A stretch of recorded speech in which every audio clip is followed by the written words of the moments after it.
தை அமாவாசை என்னைக்கு வருது அப்படின்றதையும் நம்ம எதற்காக முன்னோர்களுக்கு தர்ப்பணம் கொடுக்கணும் அப்படின்றதாங்க நம்ம இந்த வீடியோவில் பார்க்க போகிறோம். தை அமாவாசை அன்று யாருக்கு தானம் செய்யணும், என்னென்ன தானம் செய்யணும், எந்த பொருட்களை தானம் செய்தால் நம்முடைய பாவங்கள் அனைத்தும் நீங்கி முன்னோர்களுடைய ஆசியை பரிபூரணமாக பெற முடியும் அப்படின்றதாங்க நம்ம இந்த வீடியோவில் பார்க்க போகிறோம்.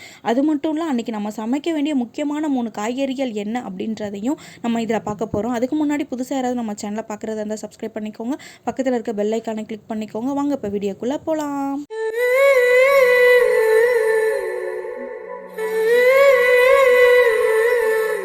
அமாவாசையிலே பார்த்திங்கன்னா நம்ம 3 அமாவாசையை தாங்க முக்கியமாக வழிபடுறோம். அதுலேயும் ஒன்று பார்த்திங்கன்னா தை அமாவாசை தான். இந்த தை அமாவாசை அன்னைக்கு நம்ம இந்த 4 காய்கறிகளை சமைச்சோம் அப்படின்னா நம்ம 108 காய்கறிகளை சமைச்சா பலன் நம்மளுக்கு கிடைக்குங்க. அது மட்டும் இல்லை, 7 ஜென்ம பாவங்கள் நம்மளுக்கு விலகும். நம்மளோட வீட்டில் தினம் பணம் வந்துக்கிட்டே இருக்குங்க. இஷ்டத்துக்கு செல்வம் நம்மளுக்கு சேர்ந்துட்டே இருக்கும். அது என்ன அப்படின்றதையும் நம்ம இந்த வீடியோவில் பார்க்கலாம். மாதம் வரக்கூடிய அமாவாசையை வழிபட முடியாதவங்க இந்த 3 அமாவாசையை நம்ம வழிபடலாங்க. அதில் ஒன்று பார்த்திங்கன்னா ஆடி அமாவாசை, மாலை அமாவாசை, இன்னொன்று தை அமாவாசை. அதனால் இந்த தை அமாவாசையை நம்ம முன்னோர்களுக்கு தர்ப்பணம் கொடுத்தோம் அப்படின்னா நம்ம வாழ்க்கையில் எப்பவுமே நம்மளுக்கு வளர்ச்சி வந்துக்கிட்டே இருக்குங்க. அமாவாசைகளில் மிக முக்கியமான அமாவாசை ஒன்றாக இருப்பது தான் இந்த தை அமாவாசை. இந்த தை அமாவாசைக்கு பல்வேறு சிறப்புகள் இருக்குது. நம்ம முன்னோர் வழிபாட்டிற்கு மிகவும் ஏற்றது தான் இந்த தை அமாவாசை. சில வழிபாட்டுறதுக்கும் ஏற்றதாக தான் இருக்குது. திருக்கடையூர் தலத்தில் நெருங்கிய தொடர்பு கொண்டதாங்க இந்த தை அமாவாசை. ராமேஸ்வரத்தில் பார்த்திங்கன்னா வெறும் விமர்சையாக இந்த அமாவாசையை வழிபட்டு வருவாங்க. சிவபெருமான் காலனை சம்காரம் செய்து மார்க்கண்டேயருக்கு சிரஞ்சீவி வரம் அளித்தது இந்த திருக்கடையூரில் தான். அது மட்டும் இல்லைங்க, அன்னை அபிராமிக்கே தை அமாவாசை அன்றைக்கு முழு நிலவை காட்டியதுமே இந்த திருக்கடையூரில் தாங்க. அதனால தான் பார்த்தீங்கன்னா இங்கே தை அமாவாசை ரொம்ப விமர்சையாகவே நடைபெறும். அது மட்டும் இல்லை, அமாவாசை அன்று நிலவு காட்டிய உற்சவமும் இங்கே நடைபெறும். அமாவாசை என்றால் என்ன அப்படின்றத இப்போ நம்ம பார்க்கலாம். அமாவாசை என்பது முன்னோர்களை வழிபாட்டிற்குரிய நாள். சமஸ்கிருதத்தில் அம்மா என்றால் ஒன்று சேருவது, வசியா என்றால் வசிப்பது என்று பொருள் அப்படின்னு சொல்லப்பட்டிருக்கு. அதாவது அமாவாசை என்பது முன்னோர்கள் ஒன்று சேர்ந்து பூமிக்கு வரும் நாள் தான் இந்த அமாவாசை அப்படின்னு சொல்கிறாங்க. மாதத்தின் மத்தியில் வரும் திதியாக அமாவாசை இருக்குது. தமிழ் மாதங்களில் 10வது மாதமாக வரும் தை மாதத்தில் வரும் அமாவாசை மிக முக்கியமாக சொல்லப்பட்டிருக்கு. முன்னோர்களோட ஆசையை பெறுவதற்கு மிகவும் ஏற்ற அமாவாசை நாளாக தான் இந்த தை அமாவாசை சொல்லப்பட்டிருக்கு. பித்ரு தோஷம் நீங்கி ஆரோக்கியம், செல்வம், வெற்றி, மகிழ்ச்சி, அமைதி எல்லாமே நம்மளுக்கு கிடைப்பதற்கு நம்ம இந்த தை அமாவாசை நாளை வழிபட வேண்டிய நாளாக தாங்க சொல்லப்பட்டிருக்காங்க. அமாவாசையில் எப்படி விரதம் இருக்கணும் அப்படின்றத பார்க்கலாம். மாதந்தோறும் அமாவாசை திதி வந்தாலும் தை அமாவாசை, ஆடி அமாவாசை, புரட்டாசி மாதத்தில் வரும் 3 அமாவாசைகளும் மிக முக்கியமாக சொல்லப்பட்டிருக்கு. மற்ற அமாவாசைகளில் விரதம் இருந்து முன்னோர்களுக்கு தர்ப்பணம் கொடுக்க தவறி இருந்தாலும் இந்த 3 அமாவாசைகளை கண்டிப்பாக முன்னோர்கள் வழிபாடு முறையாக நம்ம மேற்கொள்ளணுங்க. இவற்றில் தை அமாவாசை என்பது தை மாதம் துவங்கி ஆனி மாதம் வரையிலான உத்திராயண காலத்தில் வரும் முதல் அமாவாசை ஆகும். பித்ரு தோஷம், பித்ரு சாபம் நீங்க வேண்டும் என்பதற்காக தான் தை அமாவாசையில் முன்னோர்கள் வழிபாட்டை தவறாமல் நம்ம செய்யணுங்க. நம்ம இந்த தை அமாவாசை அன்னைக்கு நம்ம தர்ப்பணம் கொடுத்தோம் அப்படின்னா நம்ம பித்ரு தோஷம் கண்டிப்பாக நீங்கும், நம்ம வாழ்க்கையில் கஷ்டங்கள் நீங்கும் அப்படின்னு சொல்கிறாங்க. முன்னோர்களுக்கு நம்ம எதற்காக தர்ப்பணம் கொடுக்கணும் அப்படின்ற காரணத்தை பார்க்கலாம். ஒருவர் இறந்த பிறகு அவரோட ஆத்மாவானது பார்த்திங்கன்னா உடல்ல இருந்து பிரிஞ்சு பரலோக பயணத்தை துவங்க ஆரம்பிக்கும். அப்படி செல்லும்போது ஆன்மா முதல்ல முன்னோர்களின் உலகமான பித்ருலோகத்தை தான் அடையும். அவர்களின் கர்மாவிற்கு ஏற்ற அடுத்த பிறவி எடுக்கும் வரை பித்ருலோகத்திலேயே தங்கியிருப்பாங்க. இதற்கிடையில் பித்ருலோகத்தில் இருக்கும்போது ஆன்மாக்களுக்கு பசி, தாகம் அப்படின்றது ஏற்படும். ஆனால் உடல் இல்லாத நிலையில் இருப்பதால் அவர்களால் எதையுமே சாப்பிட முடியாது. இதனால் தங்களுக்கு தேவையான உணவுகளை பெறுவதற்காக அவர்கள் முந்தைய வாழ்விடமான பூமிக்கு வருவாங்க. இங்கு அவர்களோட சந்ததிகள் முறையான மந்திரங்கள் உச்சரித்து சடங்குகளை செய்து எள்ளும் தண்ணியும் இறைச்சா மட்டும்தான் முன்னோர்களுக்கு தேவையான உணவும் தண்ணீரும் கிடைச்சி அவங்களோட பசியை நீங்கி திருப்தி அடைவாங்க. இதனால் மனம் மகிழ்ந்து தங்கள் சந்ததிகள் அந்த ஆத்மாக்கள் வாழ்த்தும் அப்படின்னு சொல்கிறாங்க. அதனால தான் நம்ம தர்ப்பணம் கொடுக்கணும் அப்படின்னு சொல்லப்பட்டிருக்கு. அமாவாசை நாளில் நம்ம என்னென்ன செய்யணும் அப்படின்றத நம்ம பார்க்கலாம். தை அமாவாசையில் மொத்தம் 3 விதங்களில் முன்னோர் வழிபாடு செய்யப்படுது. அதில் முதல்ல தர்ப்பணம், திலோமம், பிண்ட தர்ப்பணம் அப்படின்னு சொல்லப்பட்டிருக்கு.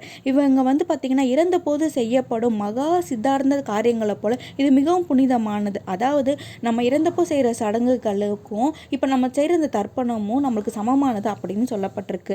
அதே மாதிரி புனிதமானதும் கூட. அதாவது பார்த்திங்கன்னா நீர்நிலைகள் இருக்கிற இடத்துல தான் இந்த இதை அதிகமாக செய்வாங்க. அதாவது பார்த்திங்கன்னா ஆறு, ஏரி, குளம் இந்த மாதிரி இருக்கிற இடத்துல தாங்க செய்வாங்க. பெரும்பாலும் இது பார்த்திங்கன்னா நம்ம ராமேஸ்வரத்தில் தான் ரொம்ப விசேஷமாகவே நடைபெறும். அன்னைக்கு பார்த்திங்கன்னா நம்ம தானம் கொடுத்தோம் அப்படின்னா அது ரொம்பவே சிறப்புங்க. அதில் நம்ம என்னென்ன தானம் கொடுக்கணும் அப்படின்னு பார்த்திங்கன்னா வெள்ளை நிற வஸ்திரம், பச்சரிசி, பச்சை காய்கறிகள் தர்ப்பணம் செய்யும் அந்தணர்களுக்கு தானம் செய்தால் முன்னோர்களுக்கு சென்று சேரும் அப்படின்னு அப்படின்றது நம்மளோட நம்பிக்கையாகவே இருக்குங்க. கண்டிப்பாக இது எல்லாருமே நீங்கள் செய்யுங்க. அதே மாதிரி பார்த்தீங்கன்னா பசுமாடு கண்டிப்பாக நம்ம வந்து தர்ப்பணம் கொடுக்குற இடத்துல இருக்கோங்க. பொதுவாகவே நம்ம பார்த்தீங்கன்னா அவுத்திக்கீரை கொடுப்போம். ஆனால் இந்த தடவை நீங்கள் கண்டிப்பாக இந்த 2 பொருளை கொடுங்க. ஒன்று பார்த்தீங்கன்னா கோதுமை தவிடு, இன்னொன்று அகத்திக்கீரை.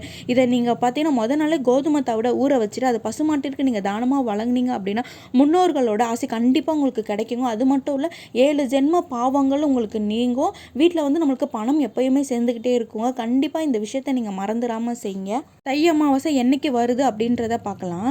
இந்த ஆண்டு பார்த்தீங்கன்னா அமாவாசை என்னைக்கு வருது அப்படின்னா ஜனவரி 29 புதன்கிழமை வருதுங்க.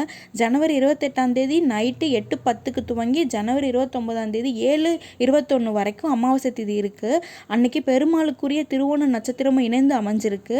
அன்னைக்கு புதன்கிழமை என்பதால் நம்ம காலையில் 7:30 மணிலேருந்து 9 வரையிலான நேரம் யமகண்டம், பகல் 12 மணி முதல் 1:30 வரையிலான நேரத்தில் ராகு காலம் இருக்குது. அதனால இந்த நேரங்களை தவிர்த்துட்டு மித்த நேரங்கள் நீங்கள் முன்னோர்களுக்கு தர்ப்பணம் கொடுப்பது சிறப்புங்க. பொதுவாக தர்ப்பணம் கொடுப்பவங்களுக்கு உச்சி காலத்திற்கு முன்பாக தர்ப்பணம் கொடுத்துடும் அப்படின்றது தாங்க சொல்லப்பட்டிருக்கு. அதனால நீங்கள் இந்த இடைப்பட்ட நேரத்தில் உங்களுக்கு எந்த நேரம் எதுவாக இருக்கோ அந்த டைமில் நீங்கள் போய் கொடுத்துருங்க. நம்ம சனி தொல்லையிலேருந்து விடுபடணும் அப்படின்னு நினைக்கிறவங்க நீங்கள் பார்த்தீங்கன்னா தானம் செய்யலாங்க. இந்த நேரத்தில் இந்த தை அமாவாசை அன்னைக்கு நீங்கள் பார்த்தீங்கன்னா சாலை ஓரம் இருக்கவங்களுக்கு உங்களால் முடிஞ்ச உணவு அளிப்பது, கருப்பு நிற கம்பளி நீங்கள் வாங்கி கொடுத்தீங்க அப்படின்னா உங்களுக்கு சனியோட பார்வை குறையும் அப்படின்றது ஐதீகங்க. கண்டிப்பாக பித்ருவோட ஆசையை பெறுவதற்கு ஏற்றதாகவும் இது இருக்கும் அப்படின்னு சொல்லப்பட்டிருக்கு. தை அமாவாசையோட வழிபாட்டோட பலன்கள் என்ன அப்படின்றத பார்க்கலாம். தை அமாவாசை அன்னைக்கு நம்ம வந்து இதெல்லாம் செஞ்சு முன்னோர்களுக்கு விருப்பமான உணவுகளை படைச்சு வழிபடுவது பித்ருக்களோட ஆசையை பெற்றுத்தரும். அதனால நம்முடைய பாவங்களில் இருந்து விடுபட முடியும். தை அமாவாசையில் காலையிலேயே முன்னோர்களுக்கு எள்ளும் தண்ணீரும் இறைத்து நம்ம விடணுங்க.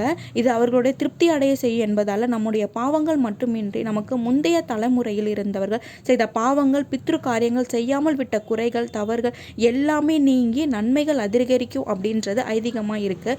நம்ம இப்போ படையல் போடுறோம் அப்படின்னா நம்ம முன்னோர்களுக்கு மதியானம் பார்த்திங்கன்னா நம்ம வீட்டில் சைவ உணவு சமைப்போம். அதில் பார்த்திங்கன்னா முக்கியமாக இருக்க வேண்டிய காய்கறிகள் என்னென்ன அப்படின்னு கேட்டிங்க அப்படின்னா அது என்ன பார்த்திங்கன்னா பலாக்காய், வாழைக்காய், பிரண்டை, அப்புறம் பாவக்காய். இது 3மே கண்டிப்பாக நம்மளோட உணவில் சேர்த்துக்கணுங்க.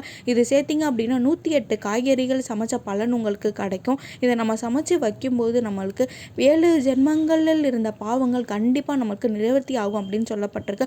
அதனால இந்த 4 காய்கறிகளை நீங்கள் மறக்காமல் உங்கள் உணவில் சேர்த்துக்கோங்க. அதுவும் தை அமாவாசை அன்னைக்கு நம்ம இதை செய்யும்போது நம்மளுக்கு எப்பேற்பட்ட பாவமாக இருந்தாலும் சரி, பித்ரு தோஷம், பித்ரு சாபம் எல்லாமே நிவர்த்தி ஆகுங்க. அதனால கண்டிப்பாக எல்லாரும் தை அமாவாசை அன்னைக்கு நான் சொன்ன இந்த இதை கண்டிப்பாக செஞ்சு பாருங்கள். இதில் முக்கியமாக 3 விஷயம் சொல்லியிருக்கேன். என்னென்னா நம்ம சமைக்க வேண்டிய முக்கியமான காய்கறிகள், நம்ம என்ன தானம் கொடுக்கணும், யாருக்கு தானம் கொடுக்கணும் அப்படின்றது சொல்லியிருக்கேன். பசுமாட்டிற்கு நம்ம அன்னைக்கு என்ன கொடுக்கணும் அப்படின்றது இதில் சொல்லியிருக்காங்க.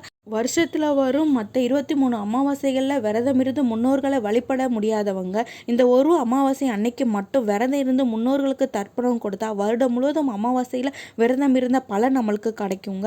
அது மட்டும் இல்லை, நம்மளோட முன்னோர்களோட ஆசி பரிபூர்ணமாக நமக்கு கிடைக்கும். முன்னோர்களை வழிபட்ட பலன் அத்தனையுமே நம்மளுக்கு கிடைக்கும். அதோடு நம்ம செய்த பாவங்கள் மட்டுமின்றி நம்முடைய 7 தலைமுறைகளாக முன்னோர்கள் செய்த பாவங்களும், நம்மளோட முன்னோர்கள் ஏதாவது ஒரு தவறு செஞ்சுருப்பாங்களா அது எல்லாமே கூட நம்ம இதில் தை அமாவாசை அன்னைக்கு இந்த தானமும் தர்ப்பணம் கொடுக்கறதுனால எல்லாமே நிவர்த்தி ஆகும்.